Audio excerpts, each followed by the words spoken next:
আল্লাহ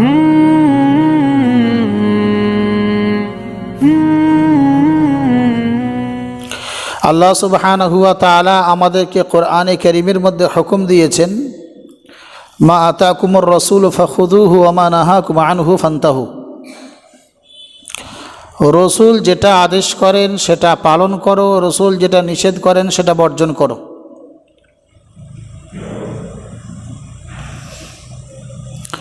বর্তমান সময়ে একটা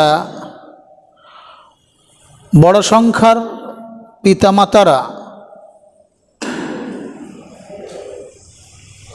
দাবি তুলে বসে যে আমাদের সন্তানরা আমাদেরকে দেখে না, আমাদের সন্তানরা আমাদের প্রতি যত্নবান নয়, আমাদের সন্তানরা আমাদেরকে ভালোবাসে না, আমাদের সন্তানরা আমাদের নাফরমানি করে।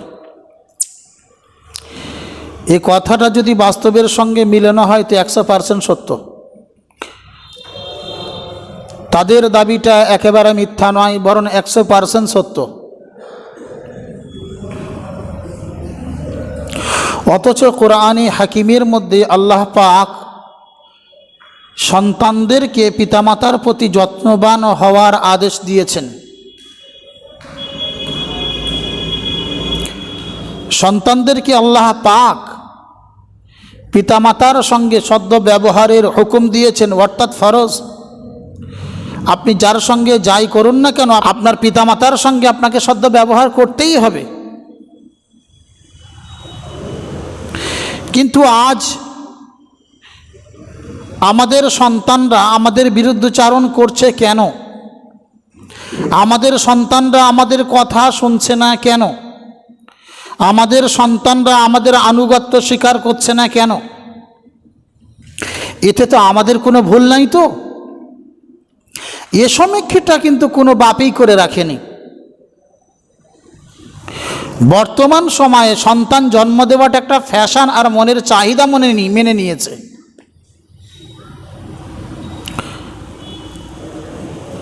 যদি হাদিস কোরআনকে ফলো করে আমরা চলতাম এবং সন্তান জন্ম নেওয়ার আগে থেকে সন্তান বড় হওয়া, দায়িত্ববান হওয়ার আগে পর্যন্ত,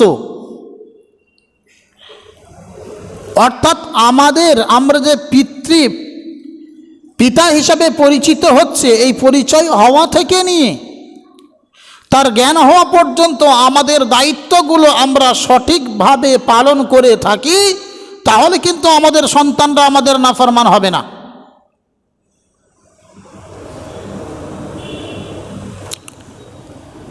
আমরা কি সেটা করেছি? যারা শিকওয়া শিকায়াত তোলেন, যারা শিকায়াত করেন, নালিশ করেন যে হুজুর আমার সন্তান আমার ভাত দেয় না, আমার সন্তান আমার লক্ষ্য রাখে না, এটা তাদের অপরাধ। কিন্তু তার এই অপরাধগুলো জন্ম দেওয়ার পূর্বে আপনার কি কোনো এমন অপরাধ আছে যে তার অপরাধগুলো জন্ম দিয়েছে?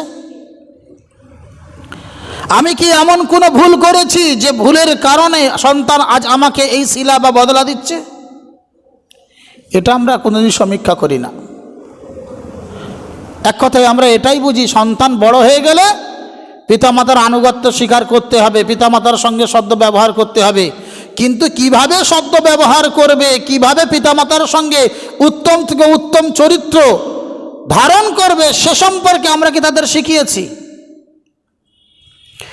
হাদিসের বিভিন্ন জায়গায় বিভিন্ন রূপে সন্তানের প্রতি পিতামাতার কর্তব্য সম্পর্কে রাসূলুল্লাহ সাল্লাল্লাহু আলাইহি ওয়াসাল্লাম বর্ণনা করেছেন।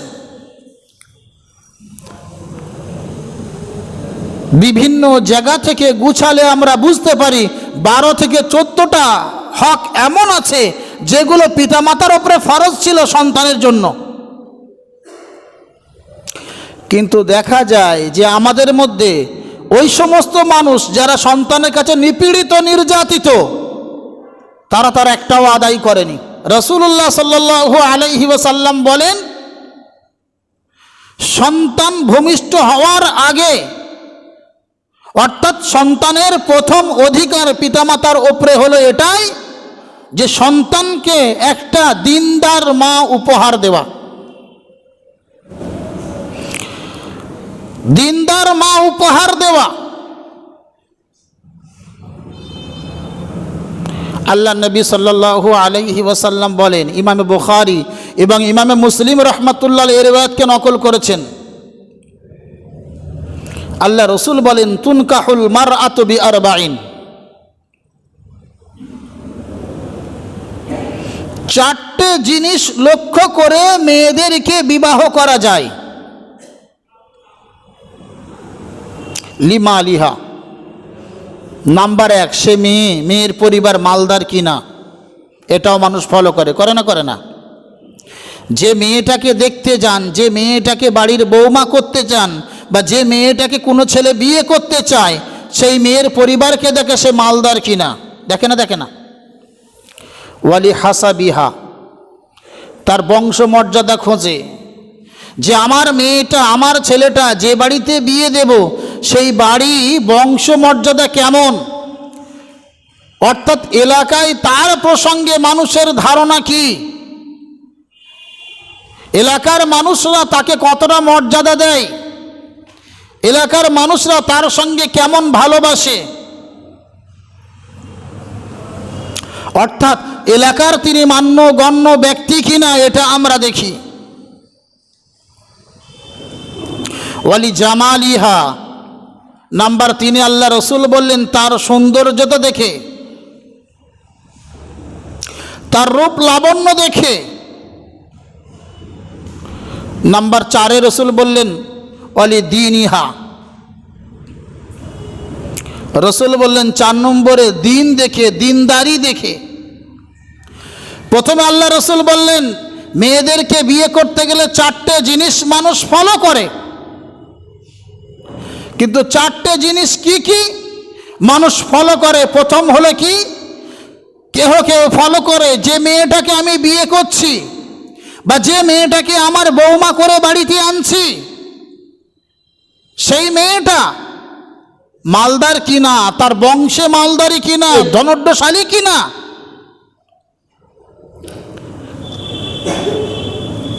তারপরে আমরা খুঁজি তার বংশমর্যাদা কেমন। বর্তমানে বংশমর্যাদার কথা কি বলবো, যে যত পার্টির বড় লিডার হবে তার বংশ তত উঁচু, সে চোর হোক, চুরি করে খাক, অন্যের মাল মেরে খাক, জনগণের মাল আত্মসাৎ করে খাক, অসুবিধে নাই, বাবা বাড়ির বড় লিডার, অনেক পয়সার মালিক। 3 নম্বরে রসুল বলে ওয়ালি জামালিহা, সেই মেয়ের রূপ লাবণ্য দেখে আমরা বৌমা করি। চামড়া সাদা, মনটা সাদা আমরা দেখতে চাই না, চামড়া সাদা কিনা, দেখতে রূপ আছে কিনা, রূপে মানুষ বাহবা দেবে কিনা, বাড়িতে বৌমা নিয়ে এসে সিংহাসনে বসিয়ে টিকিট কেটে উপঢৌকন নিয়ে দেখালে সে লোক সুন্দর বলবে কিনা, এইটা আমরা তালাশ করি।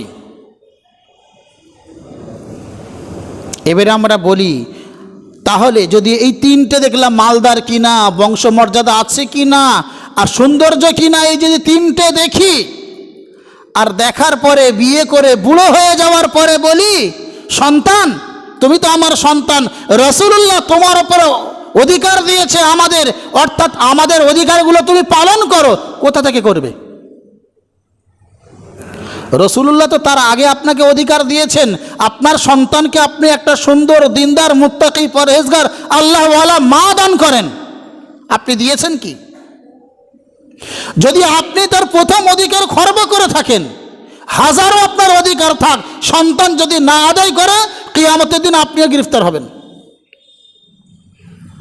আমরা চামড়ার পিছনে পড়ে গিয়ে, রূপ লাবণ্যের পিছনে পড়ে গিয়ে, মালদারি বংশমর্যাদার পিছনে পড়ে যাই, কিন্তু আল্লাহ রসুল 4 নম্বরে বললেন ওয়ালি দীনিহা। হ্যাঁ, অনেক মানুষ আছে দিনদারিও তালাশ করে না? বাবা রূপ লাবণ্য যাই হোক, দিনদারি থাকলে সন্তানগুলো দিনদার হবে। আল্লাহ রসুল বললেন ফাজফার বিজাতিদ দ্বীন, হে আমার উম্মত, তোমরা দিনদারিকে তারজিহ দাও, দিনদারিকে গুরুত্ব দাও। তারিবাত ইয়াদাক, যদি দিনদারি গুরুত্ব না দাও তোমরা ধ্বংসপ্রাপ্ত হয়ে যাবে। তাহলে সন্তানের প্রতি পিতামাতার যে কর্তব্যগুলো ছিল, তার মধ্যে প্রথম কর্তব্য ছিল সন্তানকে দিনদার, পরহেজগার, মুত্তাকি, আল্লাহওয়ালা, খোদাভীরতা এমন মা উপহার দেওয়া। আমরা সন্তানের কাছে অধিকার চাওয়ার আগে নিজেদেরকে সমীক্ষা করি যে আমাদের সন্তানকে যে সুন্দর মা, দিনদার মা, মুত্তাকি মা, পরহেজগার মা, আল্লাহওয়ালা মা উপহার রাসূল দিতে বলেছিলেন, সেটা কি আমরা পালন করেছি? যদি পালন করে থাকেন তাহলে দ্বিতীয় অধিকার কি ছিল সেটা খুঁজবেন। তৃতীয় অধিকার সন্তানের আমার উপরে কি ছিল সেটা খুঁজবেন। আপনি যদি সন্তানের অধিকার সম্পূর্ণরূপ আদায় করে দেন তো নিঃসন্দেহ আপনার সন্তান আপনার অধিকার আদায় করবে। এমনই তো বলে কামা তাদিন তুদান, জাইসা কারনা ওয়াইসা ভরনা, আপনি যেমন করবেন তেমনটাই পাবেন। প্রথম অধিকার আপনার উপরে ফরজ করা হয়েছিল, আপনি সেই অধিকার সম্পর্কে কতটা যত্নবান আপনাকে সমীক্ষা করে দেখতে হবে। বর্তমান সময়ে মানুষ চামড়ার পাগল, সাদা কিনা, হাসা কিনা, মালের পাগল, মালদার কিনা, দিনদার চুলের ছাই যাই হোক, আবার কি বলে, ও আমার বাড়ি গেলে আমি ঠিক দিনদার বানিয়ে নেব। আপনি কত বড় দিনদার একবার সমীক্ষা করে দেখেন। এমনকি আপনি মুসলমান তো বটে, অর্থাৎ রূপে মুসলমান তো বটে, আপনার মধ্যে ঈমান আছে কিনা সেটাও সমীক্ষা করে দেখেন। দিনদার তো পরে থাক। আল্লাহ নবী সাল্লাল্লাহু আলাইহি ওয়াসাল্লাম দ্বিতীয় পর্যায়ে অধিকার দিলেন মা বাপের ওপরে সন্তানের লালন পালন ক্ষেত্রে। প্রথম অধিকার, দ্বিতীয় অধিকার দিলেন যে সন্তান যখন জন্ম নেবে সন্তানের ডান কানে আজান আর বাম কানে ইকামত দাও। কারণ পৃথিবীর বুকে ভূমিষ্ঠ হওয়ার পরে সর্বপ্রথমে তার কানে যে আওয়াজটা পৌঁছাবে সে যেন নিজেকে স্বীকৃতি দিতে পারে আমি মুসলমান। ডান কানে আজান দাও, বাম কানে ইকামত দাও, তার দ্বারাই তার পরিচয় ঘটুক, সে অন্তরে ধারণ করুক যে আমাকে কলেমার প্রতি প্রেরিত করা হয়েছে। আগে পূর্বে আমরা দেখতাম, আমরা ছোটবেলায় দেখেছি, আপনারা তো আরও ভালো অভিজ্ঞশীল মানুষ, একটা বাড়িতে বাচ্চা হলে ইমাম সাহেবকে, মুয়াজ্জিনকে ডেকে নিয়ে গিয়ে আজান দেওয়া হতো। এখন কিন্তু আজানের সিস্টেমই নাই। কারণ শতকরা 90% নয়, 99% নয়, 100% বাচ্চাকে জন্ম নিতে হচ্ছে হসপিটালে, ঠিক না বল? হসপিটালে, নার্সিংহোমে, হসপিটালে যেগুলো নেয় তাদের তো কাছে যাওয়া যাবে না, তারা বড় বড় শিয়াল। আপনি কাছে যাবেন, খবরদার বাচ্চার কাছে আসবেন না, দূরে থাকেন। 2 ঘন্টা, 4 ঘন্টা, 5 ঘন্টা ওটি রুমে রেখে দিয়ে তারপরে বার করে না, করে না। আর যেগুলো নার্সিং হোমে হয়, যেহেতু আপনি টাকা দিয়ে করাচ্ছেন, তা আপনার কিছু কথা শুনবে। তা আপনি যদি আজান দিতে চান তারা দিয়ে দেয়, অর্থাৎ তারা প্লেটে করে নিয়ে এসে বাচ্চা আপনার সামনে ধরে, আপনি আজান দিয়ে দিলে তারা আবার নিয়ে যায়। কিন্তু সোনার চাঁদ ভাইয়েরা, আমরা কি আজানও জানি নাকি? সেখানে কি বসিরহাটে বাচ্চা হয়েছে, মাখালগাছা থেকে ইমাম সাহেব খুঁজবেন নাকি? আমরা এমন মুসলমান, আমরা যে বাচ্চা ভূমিষ্ঠ হয়েছে ইসলামের প্রতি, এ বাচ্চার কানে যে আমার আজান দেওয়ার দায়িত্ব, তার জন্য আমাকে ইমাম ভাড়া করতে হয়, মুয়াজ্জিন ভাড়া করতে হয়। এর থেকে দুর্ভাগ্য মুসলমানেরা কি হবে? রাসূলুল্লাহ সাল্লাল্লাহু আলাইহি ওয়াসাল্লাম বললেন কি, সন্তান যখন ভূমিষ্ঠ হবে সন্তানের ডান কানে আজান আর বাম কানে ইকামত দিতে হবে। আমরা করি না। তাহলে দুটো হক তো আমি নিজে নিজে খর্ব করলাম। প্রথম সন্তানের অধিকার আমার উপরে ছিল তাকে উত্তম মা উপহার দেওয়া, আর দ্বিতীয়তে ছিল হক কি, সন্তান ভূমিষ্ঠ হলে তার ডান কানে আজান দেওয়া, বাম কানে ইকামত দেওয়া। আমি কি দিয়েছি? দুটোই শেষ, দুটোই আমি তার অধিকার নষ্ট করলাম। আমরা একটা কথা বলি, দেখা দেখি চাষ আর লাগালাগি বাস, বলি না? দেখা দেখি চাষ। মাখালগাছা এলাকায় কেউ পাট চাষ করতো না, প্রথম যে পাট চাষ করেছে তারপরে পাট শুরু হয়ে গেছে। আপনার দেখে আরও মাখালগাছা এলাকায় যখন 2012-তে আমি এসেছিলাম তখন দেখেছিলাম ওই মাঠগুলো সব ধান চাষ হতো না। এখন ধান চাষের মাঠ আছে ওদিকে, সব জলকার। সেই জলকার ছিল শুলকুনির কোণে, সেই জলকারকে টানতে টানতে মাখালগাছা রোডের সঙ্গে লাগিয়ে দিয়েছে না দেয়নি? তার লাগালাগি বাস দেখা দেখি চাষ হলো না। এখান থেকে পঞ্চায়েত থেকে ওই পারে সেই ভূতবটতলা বলে ওইদিকে কোনো ঘরবাড়ি ছিল না, এখন ঘরবাড়ি এত বেশি হয়ে গেছে, জায়গার দাম সোনার থেকে বেশি হয়ে গেছে। হয়েছে না হয়নি? তো সম্মানীয় বন্ধুগণ, আপনি যদি আপনার অধিকারগুলো যেগুলো আপনার উপরে পিতা হওয়ার ক্ষেত্রে আল্লাহ পাক ফরজ করেছেন সেইগুলো যদি আপনি আদায় করে রাখেন, তাহলে বুড়ো বয়সে আপনার সন্তান আপনার অধিকার আদায় করবে। আপনার সন্তান আপনার জন্য ছায়া বানবে, আপনার সন্তান আপনার ভবিষ্যতের প্রতীক হবে। যখন আপনার চোখ দুটো নিভে যাবে তখন আপনার জন্য চিরাগ বা উজ্জ্বল আলোর মতো কাজ করবে। আপনি প্রথম থেকেই তাদের অধিকার খর্ব করতে চলেছেন, তারা কোথায় আপনার প্রতি যত্নবান হবে? তবুও তো সন্তান বিবেকবান হয়ে করে, আপনি কত টাকা করেছেন?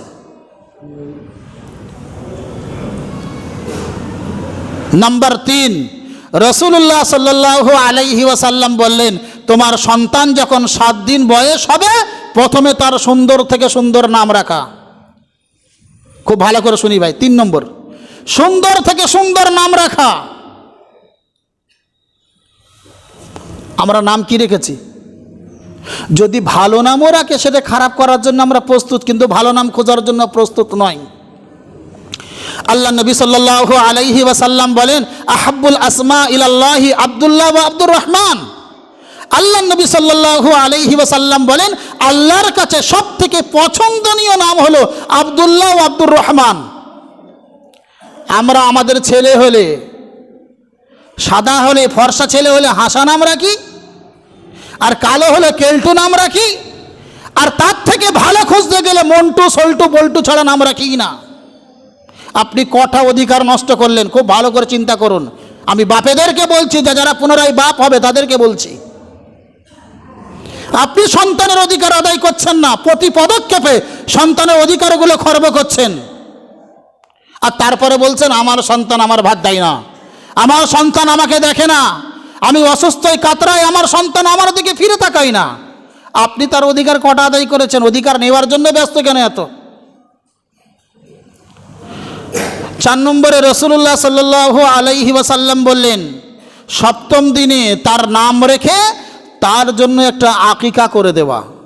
পুত্র সন্তান হলে 2টা খাসি, আর কন্যা সন্তান হলে 1টা খাসি। আপনি কি করেছেন? আপনি করেননি, কারণ ছোট বাচ্চা, মা অসুস্থ, বাচ্চা ছোট, বিভিন্ন উজুর, শরিয়াতে কোনো উজুর চলে? আপনি কি করবেন? 6 মাস বয়স হয়ে গেলে সন্তানের জন্য খ্রিস্টানদের লালিত পালিত করা রসম রেওয়াজ, মুখে ভাত, ছটি করেন না? করেন না? করেন না? করেন না? আপনি যদি আপনার সন্তানকে খ্রিস্টানের আদর্শই পালিত করেন, রাসূলুল্লাহর মর্যাদা পাবেন কোথা থেকে? রাসূলুল্লাহর মর্যাদা পাবেন কোথা থেকে? রাসূলুল্লাহ যে অধিকারগুলো বর্ণনা করে সেগুলো পাবে কোথা থেকে? তাহলে 4টে মর্যাদার 4টেই খর্ব করলাম এখনো পর্যন্ত, তারপরেও যদি বলি আমার সন্তান আমাকে দেখে না। আল্লাহ নবী সাল্লাল্লাহু আলাইহি সাল্লাম তারপরে বলছেন, যখন তোমার সন্তান কথা বলতে শিখবে,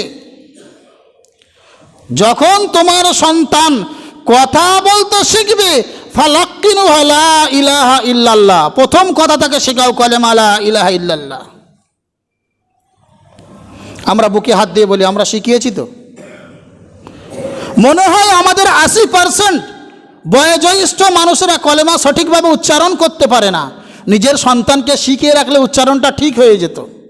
সন্তানকে কি শেখায়? আব্বা বল, আম্মা বল, খালা বল, নানি বল, পাগল বল, বাঘ বল, কুকুর বল, বলি না? নবী আলাইহিস সালাতু ওয়াস সালাম বলছেন, তোমার সন্তান যখনই প্রথম কথা বলতে শিখবে, প্রথম কথা বলতে শিখলে তাকে কলেমা লা ইলাহা ইল্লাল্লাহ তালকিন করো, কলেমা লা ইলাহা ইল্লাল্লাহ শেখাও। বল হুজুর আমরা কলেমা শেখাই না, আমরা কানে হেডফোন গুঁজে দিই, বাচ্চা শান্তভাবে যেন গান শুনতে পারে। নাউযুবিল্লাহি মিন যালিক। এমন করে না? বাচ্চা পেটে আসলে তার অনেক আমল হাদিসের মধ্যে আছে। বাচ্চাকে দিনদার, মুত্তাকি, পরহেজগার করার জন্য প্রেগনেন্ট অবস্থায় মাকে বলা হয়েছে এই আমলগুলো করো। মা কি করে? পেটে বাচ্চা নিয়ে সিনেমার হল, টিভির সামনে, মোবাইলের সামনে বিভিন্ন পিকচার ছেড়ে দিয়ে বসে থাকে। আর বার্ধক্যের সময় যদি বলি, বাবা তোর অনেক কষ্ট করে মানুষ করেলাম, তুই আমার একটু দেখবি না, আমার একটু ভাত দিবি নি? তা সন্তান বলে আমারই পেটে ভাত জোটে না, তা তোমার কি দেব? কারণ ভাত কি জন্যে মা দিয়েছিল আর কি জন্য ভাত চাইছে সে তো জানে না। সন্তান যখন মুমাইয়িজ হবে, অর্থাৎ ভালো এবং মন্দ টুকটাক শিখবে, অর্থাৎ এইটা কালো, এইটা সাদা, এইটা ভালো, এইটা মন্দ শিখবে, তখন তাকে দ্বীনি তালিম দেওয়া। দিনের শিক্ষা দেওয়া, এটা আপনার উপরে দায়িত্ব। আপনি সেটা দিয়েছেন কি না? আপনি সেটা করেছেন তো? 6 নম্বরে যে অধিকার আল্লাহ রসুল দিয়েছেন, আপনার উপরে ফরজ করেছেন, আপনি সেটা আদায় করেছেন তো? না, মনে হয় সেটাও করা হয়নি। যখন 12টা 10টা 12টা কিংবা 14টা অধিকার আপনার উপরে প্রথম দেওয়া হয়েছিল, আপনি কোনোটাই করলেন না, তা আপনার সন্তান আপনাকে বার্ধক্য দেখবেন এই আশা কেন করেন? সম্মানীয় বন্ধুগণ, যারা সন্তানের পিতা হয়েছেন তাদের উদ্দেশ্যও বলছি, যারা সন্তানের পিতা হননি, বিবাহ করার সম্মুখীন, তাদেরকেও বলছি, বিয়ে করার পূর্বে আপনি দিনদার পাত্রী খুঁজবেন, আপনার ঘরটা জান্নাতে পরিণত হবে। আর বিয়ে করার আগে যদি আপনি চামড়ার উপরে ডিমান্ড করে যদি আপনি মেয়ে খুঁজতে চান, দিনদারকে না দেখান, তো আপনার ঘর জাহান্নামে পরিণত হয়ে যাবে। তার একটা উজ্জ্বল উদাহরণ দিয়ে কথা শেষ করে দেব। সাইয়্যিদনা ওমর ইবনুল খাত্তাব রাদিয়াল্লাহু তাআলা আনহুর যুগে একজন বয়োজ্যেষ্ঠ মানুষ এসে বলছেন, খলিফাতুল মুসলিমিন, আমিরুল মুমিনিন, আপনার নাম শুনলে শয়তান পর্যন্ত সে রাস্তায় ঘেঁষে না। অর্থাৎ আপনি যে জমিনে বাস করেন সে জমিনে মানুষ আল্লাহর নাফরমানি করতে পারে না, এমনকি শয়তান মানুষকে ধোঁকা দিতেও পারে না। আর সেই জমিনে এমন এক কুলাঙ্গার আমার সন্তান জন্ম নিয়েছে, আমাকে দেখে না, আমার অধিকার আদায় করে না, আমার দিকে যত্নবান হয় না। ওমর রাদিয়াল্লাহু তাআলা আনহু রাগে গড়গড় করছেন যে আমি পৃথিবীর বুকে থাকব, আমি আরবের শাসন করব, মদিনার প্রেসিডেন্ট হিসাবে আমি বেঁচে থাকব, আর আমার সামনে এখন থাকতেই পিতামাতার অধিকার সন্তান আদায় করবে না, এমনটা হতে পারে না। ডাকো তোমার সন্তানকে, দেখব কত বড় হয়েছে। ওমর রাদিয়াল্লাহু তাআলা আনহু রেগে চৌচির হয়ে ফেটে চৌচির হয়ে যাচ্ছে, আসুক আজ আমার সামনে, তাদের ব্যবস্থা করেই ছাড়ব। সন্তানকে ডাকতে পাঠানো হলো, সন্তানকে ডাকা হলো। সন্তানকে ডাকার পরে সন্তানকে ওমর রাদিয়াল্লাহু তাআলা আনহু বলছেন, তোমার বিষয়ে তোমার বাপ নালিশ করেছে, তুমি নাকি বাপের অধিকার আদায় করো না, বাপকে দেখো না, বাপের সঙ্গে সদ্য ব্যবহার করো না, এমন নালিশ কেন এলো? এর জবাব চাই। তখন সন্তান বলছে, বাদশা সালামত, আমিরুল মুমিনিন, খলিফাতুল মুসলিমিন, আমি জানি আপনি ইনসাফের সবথেকে বড় মাপকাঠি পৃথিবীতে কায়েম করেছেন, আপনার দ্বারাই আল্লাহ পাক সত্য মিথ্যার পরিচয় ঘটিয়েছে। তবেই তো রাসূলুল্লাহ বলেছেন, ওমর আল ফারুক, আই আল ফারিকু বাইনাল হাক্কি ওয়াল বাতিল। আপনার নামের শেষে আল্লাহর রসুল যে উপাধিটা দিয়েছেন, আপনি এমন এক মানুষে পরিণত হয়েছেন, আপনার দ্বারাই আল্লাহ পাক হক এবং বাতিলকে মানুষকে চিনিয়েছে।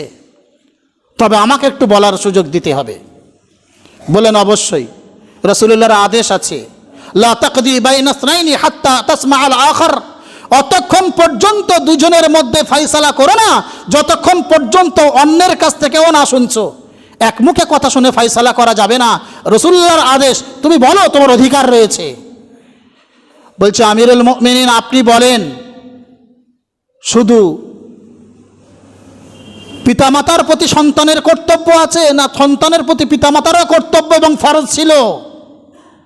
বলছে, শরীয়ত তো একপাক্ষিক বিচার করে না, শরীয়ত তো দ্বিপাক্ষিক বিচার করে। সন্তান জন্মাবার পর থেকে নিয়ে সন্তানকে লালন পালন করা শরীয়ত শিখিয়েছে। আবার মা বাপ বার্ধক্যে গেলে সন্তান কিভাবে মা বাপের লালন পালন করব সেটাও শিখিয়েছে। বলছে, হুজুর, সর্বপ্রথম পিতামাতার উপরে কি অধিকার অর্পিত হয়? বলছে, সর্বপ্রথম পিতামাতার উপরে দায়িত্ব অর্পণ হয় সন্তানকে একটা উপহার, সুন্দর থেকে সুন্দর মা, দিনদার, মুত্তাকি, আল্লাহওয়ালা, পরহেজগার মা উপহার দেওয়া। বলছে, আর কি? বলছে, সন্তানের সুন্দর থেকে সুন্দর নাম রাখা। বলছে, আর কি? বলছে, সন্তানকে দ্বীনের শিক্ষা দেওয়া। বলছে, হুজুর, বাস এই পর্যন্ত থাক। এবার আমি আপনাকে জিজ্ঞাসা করি, যদি পিতা মাতা এই তিনটের একটাও না করে, তাহলে সন্তান যদি তার অধিকার না আদায় করে ভুল হবে কি? বলল, কেন? বলছে, আমার পিতা তো তিনটেই শূন্য। বলছেন, কিভাবে? সন্তান উত্তর দিচ্ছে এইভাবে, আমার মা যিনি তিনি অমুক মুশরিকের দাসী ছিলেন, আমার মায়ের মোহর দেওয়ার ভয়ে দাসীকে বিয়ে করেছে আমার বাপ। খুব ভালো করে শোনেন কথাগুলো। সুতরাং আমার মা দাসী, আজীবন আমি দাসী শুনে আসছি, তাহলে আমাকে কি ভালো মা উপহার দিল? প্রথম অধিকার তো শেষ। বলছে দ্বিতীয় অধিকার কি? বলছে দ্বিতীয় অধিকার হচ্ছে সন্তানের জন্ম নিলে উত্তম থেকে উত্তম নাম রাখা। বলে হুজুর, সন্তানের উত্তম থেকে উত্তম নাম রাখার অধিকার তো রাসূলুল্লাহ দিয়েছেন, আমার পিতা সেটাও খর্ব করেছেন। কারণ আমার পিতা আমার নাম রেখেছে জুহুল, জিম আইন লাম জুহুল, অর্থাৎ গোবরে পোকা, যার অর্থ হলো গোবরে পোকা। বললো সেটাও তো খর্ব করেছে। সম্মানীয় বন্ধুগণ, আমরা আমাদের সন্তান জন্ম নিলে গ্রামের নতুন নাম খুঁজে বেড়াই। আবু বকর, ওমর, উসমান, আব্দুল্লাহ, আব্দুর রহমান নাম আমাদের পছন্দ হয় না। পরবর্তীতে দেখা যায় তাদের আধার কার্ড, তাদের জন্ম সার্টিফিকেট দেখা যায় কোনো ফিল্ম স্টারের নাম রেখে দিয়েছেন, যাদের উপর আল্লাহ পাক দিন ও রাত অভিশাপ নাজিল করেন। তারপরেও বার্ধক্যে গিয়ে সন্তানের ভাত কিভাবে খেতে চান? দ্বিতীয় নম্বর আল্লাহ রসুল বললেন কি? দ্বিতীয় নম্বরে উমর আল্লাহ বললেন কি? সন্তানের প্রতি ভালো নাম রাখা। বলছে আমার নাম তো জুহুল রেখেছেন। তৃতীয় হচ্ছে আমার দিনের শিক্ষা দেওয়া। বলছে আমি তো কোরআনও জানি না, রসুল্লাহর যুগে আরবে বৈধ হয়ে কোরআনও জানি না, রসুলের সুন্নতও জানি না। কারণ আমি যখনই বড় হয়েছে আমার বাপ ব্যবসার কাজে লাগিয়ে দিয়েছে, আমার বাপ কর্মচারীর কাজে লাগিয়ে দিয়েছে, আমাকে শিক্ষাঙ্গনে যেতে দেয়নি।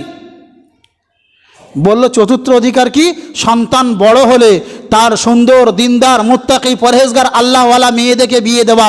বলছে হুজুর, আমার স্ত্রী অমুক মেথরের মেয়ে, নাউযুবিল্লাহি মিন যালিক। ওমর রাদিয়াল্লাহু তাআলা আনহু বললেন বাস, আর শুনতে চাই না। সম্মানীয় বন্ধুগণ, আমার বলার উদ্দেশ্য হচ্ছে আজ পিতামাতা সন্তানের কাছে তিরস্কৃত কেন? আজ পিতামাতা সন্তানের কাছে অবহেলিত কেন? আজ পিতামাতা সন্তানের কাছে নির্যাতিত কেন? তার মূল রোগ হচ্ছে গোড়ায় জন্ম দিয়েছি আমরা। গোড়ায় আমরা পোকা লাগিয়ে দিয়ে মাথায় যদি পানি ঢালি, হাজারো দিন পানি ঢাললে শুধরাবে না। তাই গোড়াটা ঠিক করি। আমরা প্রথম থেকে সন্তানের নাম ভালো রাখি। সন্তানের জন্য যে মা নির্ধারণ করব, যার ঔরস জাত হয়ে আমার বংশ বিস্তার হবে, তাকে দিনদার, মুত্তাকি, পরহেজগার, আল্লাহওয়ালা, বংশমর্যাদাপূর্ণ বাড়ি তালাশ করি। নাইলে তো রাসূলুল্লাহ বলেছেন তারিবাত ইয়াদাক, তোমার হাত ধ্বংসপ্রাপ্ত হোক, তার মানে তুমিও ধ্বংসপ্রাপ্ত হও। তাই সম্মানীয় বন্ধুগণ, মেয়ে নির্ণয় করার আগে আমি দেখব সে মেয়েটা দিনদার কিনা, প্রথম দেখে নেব। তারপরও তার বিভিন্ন ক্যারেক্টার আমি খতিয়ে দেখব। তাহলে রাসূলুল্লাহর হাদিসের উপর আমল হবে, আর রাসূলুল্লাহ সাল্লাল্লাহু আলাইহি সাল্লামের সুন্নতের উপর আমল হওয়ার পরে আল্লাহ পাক আমাকে এবং আপনাকে দিনদার, মুত্তাকি, পরহেজগার, আল্লাহওয়ালা সন্তান দান করবে। ইব্রাহিম আলাইহিস সালাতু ওয়াস সালাম আল্লাহর কাছে কেঁদেছেন, রব্বি হাবলি মিনাস সালিহিন, আল্লাহ তুমি আমাকে নেক সন্তান দান করো। জাকারিয়া আলাইহিস সালাতু ওয়াস সালাম কেঁদেছেন, রব্বি হাবলি মিনাস সালিহিন, আয় আল্লাহ তুমি আমাকে নেক সন্তান দান করো। তানারা নবী ছিলেন, তানারা আল্লাহর প্রেরিত দূত ছিলেন, তারপরে আল্লাহর কাছে কাঁদতেন। আর আমরা কি করি? সন্তানের মা প্রেগনেন্ট হলে আমরা ফেসবুক এবং হোয়াটসঅ্যাপের মধ্যে স্ট্যাটাস দিই যে আমার নতুন ফসল ফলতে শুরু হয়েছে। এই হচ্ছে এত বড় আমরা নির্লজ্জ, আর কি বলবো। তাই আসি, কোরআন ও হাদিসকে ফলো করে চলি।